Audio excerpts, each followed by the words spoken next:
بسم اللہ الرحمن الرحیم۔ السلام علیکم۔ فلائٹیں کھلنے کا جو ہے ایک ترتیب شروع ہو گئی ہے، انشاءاللہ تعالی تمام فلائٹیں کھل جائیں گی۔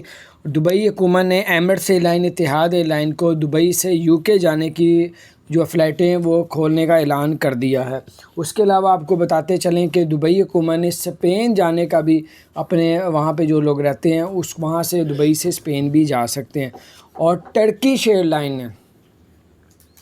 پہلے سے 3 گنا زیادہ فلائٹیں دبئی کے لیے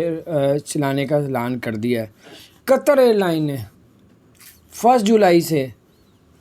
ایک ہفتے میں 1200 فلائٹیں چلانے کا اعلان کر دیا، اور اب یہ جب سٹارٹ ہوگا،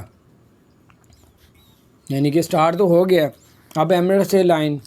سعودی airline, Kuwait airline, کیونکہ ان کی آپس میں قطر سے تھوڑی بہت ہوتی ہے، تو اس وجہ سے کمپٹیشن کی وجہ سے بھی یہ تمام ایئر لائن جو ہے اب سٹارٹ ہونے جا رہی ہیں۔ اب جو برا وقت تھا انشاءاللہ تعالی گزر گیا ہے، جو مشکل وقت تھا وہ گزر گیا، اب سب کے لیے آسانی ہے، سب کے لیے انشاءاللہ تعالی بہت زیادہ یہ آسانیاں پیدا کر رہے ہیں۔ اور اتنی بڑی خوشی کی باتیں تھی، میں نے کہا آپ کے ساتھ شیئر کرتا ہوں کہ اب جو آپ لوگوں نے ایک وقت گزارا ہے کہ اب فلائٹیں کب اور ہوگی، فلائٹ کب چلے گی، اب وہ انشاءاللہ وقت پیچھے جا رہا ہے۔ اب تمام فلائٹیں آہستہ آہستہ کھولنے کا اعلان کر دیا ہے۔ اب چند دنوں کے اندر دیکھنا کہ جتنی بھی ایئر لائن ہے، چاہے ابوظہبی کی ہے، دبئی کی ہے، چاہے وہ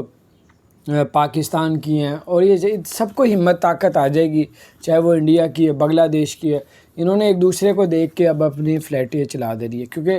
کمپٹیشن ایسا ہی ہوتا ہے کہ اگر دوسرا نہیں چلائے گا تو پوری دنیا میں اس سے، کیونکہ آگے جب ویکسین پوری دنیا میں لگ جا رہی ہے، جس کا ایئر لائن کی عادت پڑ گئی اس نے باقاعدہ بھی اس کی ٹکٹ لے لی ہے، تو یہ لوگ یہ نہیں چاہتے، حکومتیں یہ نہیں چاہتی، گورنمنٹ یہ نہیں چاہے گی، تو اب جب یہ سب چل رہا ایک دوسرے کو دیکھ کے سٹارٹ کرے گی تو انشاءاللہ اس سے عوام کو بہت زیادہ فائدہ ضرور پہنچے گا۔ تو اپنا خیال رکھیں، چینل کو سبسکرائب نہیں کیا ضرور سبسکرائب کر دے، بیل آئیکن کو پریس کر دے تاکہ نئی سی اپڈیٹس آپ تک پہنچتے